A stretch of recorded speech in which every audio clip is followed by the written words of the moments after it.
Hey guys, welcome back to my channel. I'm Raul from Raul's Aquatics and Reptile. I hope everybody's having a nice week. I know everybody's going crazy worldwide with the virus that's going around, so I'm just asking that everybody please take all the necessary precautions that you have to take in order to make sure you guys are safe, and especially your families, okay? So this week we're going to talk about my green spotted puffers, and we're going to talk about the care of the green spotted puffers, because I actually, when I first got the GSPs, I went through a little bit of trouble not knowing how to take care of them. I should have did my homework. I just fell in love with them initially on sight. I love their colors and I love their behavior. I ended up bringing one home, and then I went back and got a second one. But I did not know that they needed to be in what they call brackish water. Uh, they're sold as freshwater fish, and I understand that as juveniles, you can have them in fresh water, and as they get older, you need to go ahead and transfer them into what they call brackish water. So I'm going to go a little bit in detail of how to take care of the puffers and how to properly mix the water with the marine salts. Before I get into the video, I want everybody to check out my shirt. John from Kentucky, which is my old friend from Brooklyn. Check it out. Rocking this one for you, baby. Brooklyn's in the house. If you're new to the channel, please go ahead and hit the like button, hit the share button, and if you like the content and you want to see more of it, hit that notification bell so you guys get notified when I put out a new video. So stay tuned. Check this out. Alright guys, so we're going to talk about the green spotted puffers, also known as leopard puffers, which that's what the funny story is that when I bought them from the store, they were actually labeled as leopard puffers. Actually, the real names are green spotted puffers. Now these puffers, they're so beautiful. I love the black spots. I love the unique patterns on them.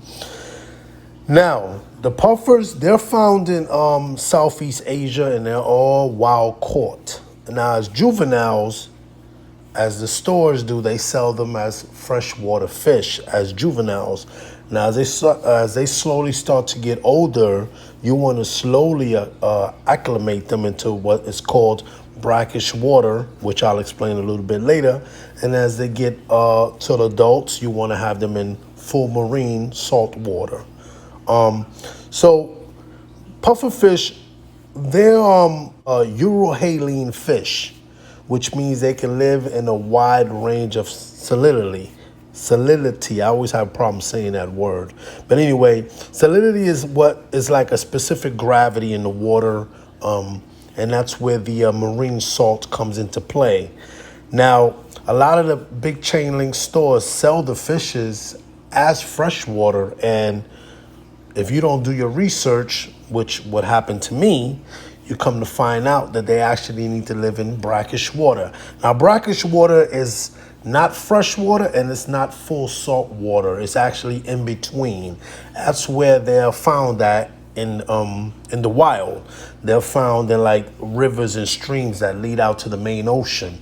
The pufferfish as juveniles, especially as juveniles, they have this ability to be able to acclimate into different salinities in the water. But you definitely want to slowly acclimate them and gradually raise the marine salt as they get older. Now, technically, they tell you 1.004 as their juveniles and slowly acclimate them into, which is full marine salt water, 1.022.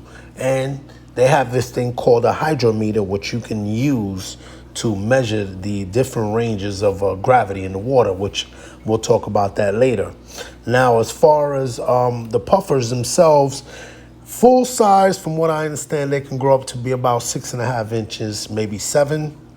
As far as food is concerned, they're what they call omnivores, which means, they can eat crustaceans. I feed mine bloodworms, dried krill. You can feed them fresh krill if you want to. They don't eat flake food. They definitely just eat bloodworms. I feed mine sometimes ghost shrimp. Now, they don't have teeth, but what they have is they have this bony plate that continuously grows. So what they need in order to control that growth to wear down the plate, you need to feed them pond snails, crustaceans, um, invertebrates like crayfish. So what I like to do with mine is at least once a week or twice a week, I'll throw in there some snails, pond snails, ramhorn snails. They're not full grown, so I usually throw some small snails in there for them, some crabs, crayfish, small crayfish.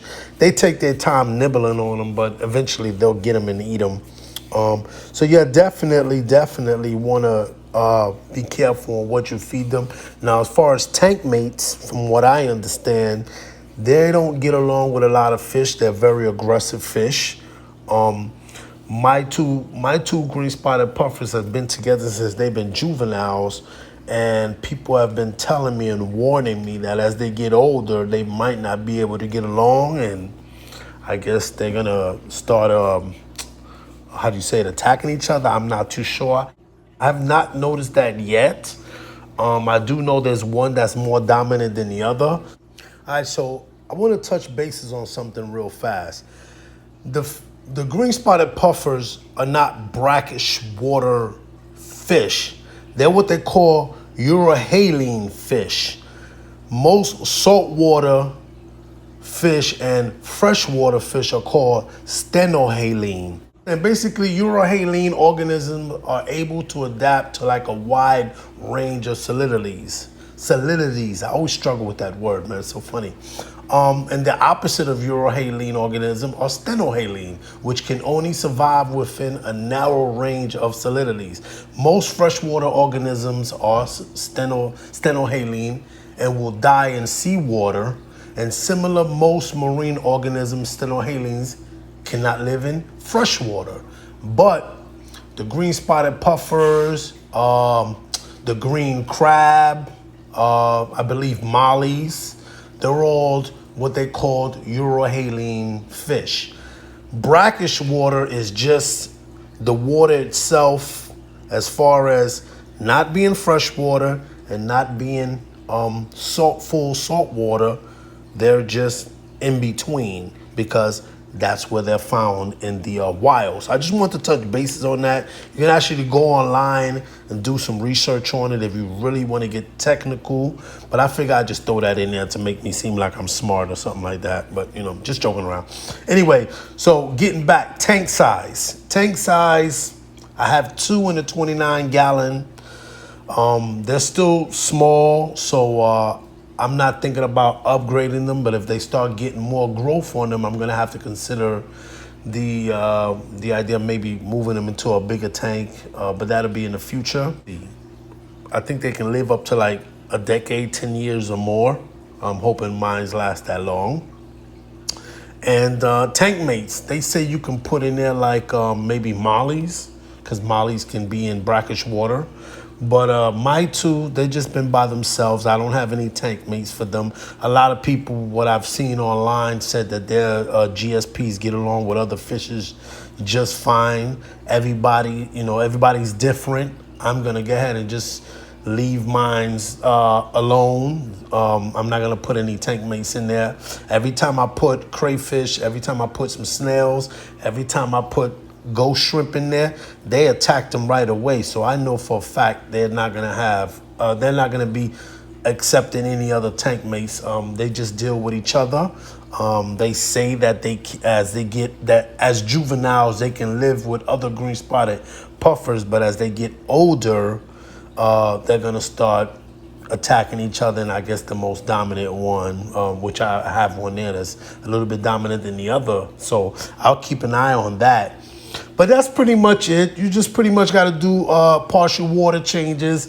Make sure that you are testing the water with the hydrometer to make sure that the salinity levels are correct, and you're slowly, gradually increasing them as they get older. A lot of people make this mistake. I made the mistake of going to the pet store, buying the fish, bringing it home, doing some research, and finding out that they needed to have marine salt. The funny thing is that when I went to the store, I told the young lady, hey, listen, you just sold me a fish that says that they need to have It's brackish water. She goes, oh yeah, that's right. And she takes me over to the section of the store that has aquarium salt. Me not knowing no better, I buy the aquarium salt, bring it home, put it in a tank, go online, start looking at more YouTube videos, and kind of find out they're not supposed to have aquarium salt. They supposed to have marine salt. Go back to the store.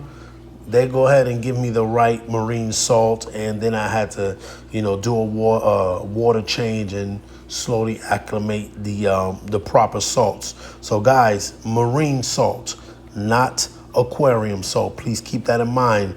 I hope you guys like this information that I gave you guys. What I'm going to do now is I'm going to show you guys the actual marine salt that I use and the actual hydrometer that I use to measure the gravity of the water.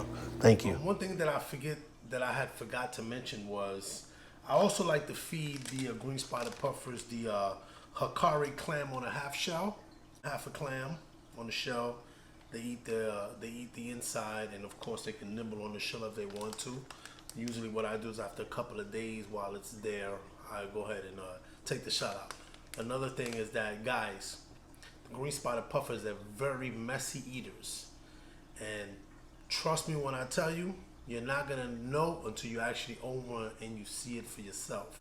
They can't be in there with any other tank mates, so I don't have any bottom dwellers in the tank, so there's nothing there to gobble up any of the food waste, so I've got to go in there and take it out myself. So yeah, definitely you're going to have your hands full as far as tank care. In addition to that, the parameters of the water, we've already mentioned the gravity of the water, but also like the pH, when I remember it's like 7.5 to 8.5, the temperature of the water between 78 to 82. Currently right now the tank is at between 80 and 82, so it's just right for them. This is what I have as far as the hydrometer. This is what I use to measure the gravity of the water. I usually just stick it in there, fill it up to the top, put it on level ground, a level surface, and then I measure it. So right now, they're looking at 1.012. So, I started them at 1.004.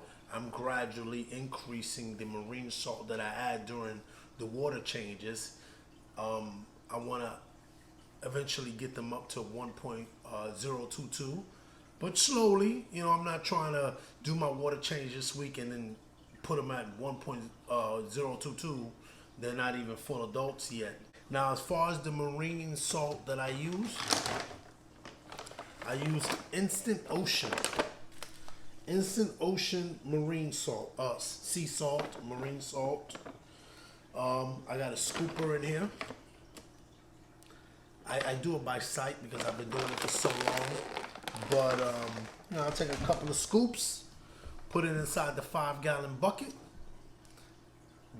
Before I put it into the tank, I use my hydrometer, check the bucket itself. So just keep in mind when you're doing your water changes, the amount of marine salt that you put into your, I use 5-gallon buckets, whatever you use. And I put my my dechlorinated prime in there also.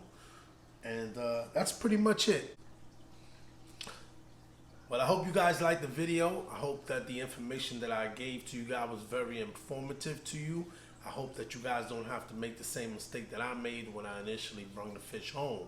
So one thing I'm going to tell you, if you're new to the fish keeping hobby, don't fall in love with fish just based on sight and colors without going home and doing your research. YouTube is a powerful tool to use, and you can definitely do the research on all necessary fishes that you need on the internet and also on YouTube, checking out other YouTube creators pages and getting an idea of the particular fish that you're falling in love with. Do your homework before you bring the fish home. So I hope you guys liked the video. Stay tuned to next week's video. Please be safe out there, guys, because this thing that's going around is very serious and it's affecting everybody, okay? So take care, God bless, and see you guys next week.